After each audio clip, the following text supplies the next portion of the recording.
ममता झा समस्त मिथिलावासी गोर लागी छी। बजरंग बली के गीत गाबऽ जा रहल छी। जय मिथिला, जय मैथिली, जय माँ जानकी। आजू महावीर जी ला सिंदूर घोरब, आजू महावीर जी ला सिंदूर घोरब, रची रची सिंदूर लागब, सिंदूर लाल रहे, रची रची सिंदूर लागब, सिंदूर लाल रहे।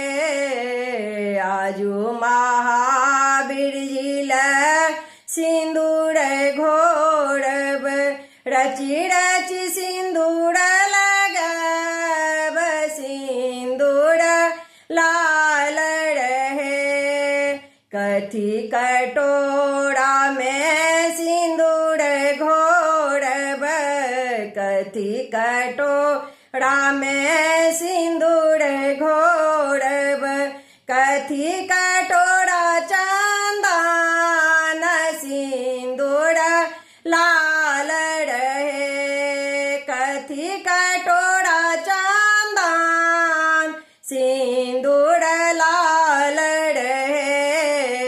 आजू महावीर जी ला सिंदूर घोरब, रची रची सिंदूर लागब, सिंदूर लाल रहे। सोना कटोरा में सिंदूर घोरब, सोना कटोरा में सिंदूर घोरब, चांदी कटोरा में चानन सिंदूर लाल रहे, चांदी कटोरा चंदन सिंदूर लाल रहे।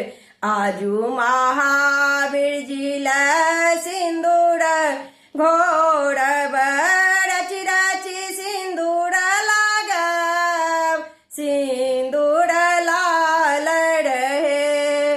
कियो पहिराबथे फूलक माला, कियो पहिराबथे फूलक माला, कियो पहिराबथ जनौ सिंदूर लाल रहे, कियो पहिराबथ जनौ सिंदूर लाल रहे।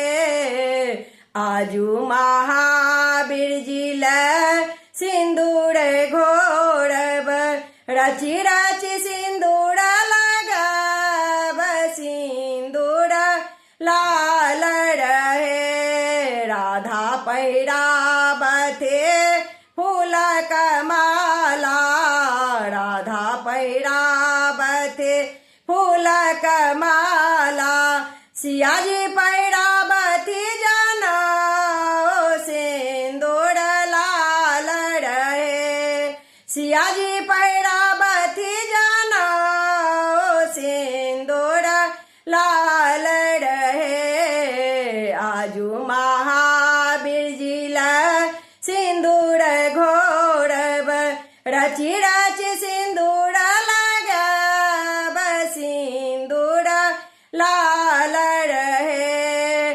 कियो चढ़ाबथे पेड़ा लड्डू, कियो चढ़ाबथे पेड़ा लड्डू, कियो चढ़ाबथी रोट सिंदूर लाल रहे, कियो चढ़ाबथी रोट सिंदूर लाल रहे। सेवक चढ़ाबथे पेड़ा लड्डू, सेवक चढ़ाबथे पेड़ा लड्डू, पुजारी चढ़ाबथी रोट सिंदूर लाल रहे, पुजारी चढ़ाबथी रोट सिंदूर लाल रहे। आजू महा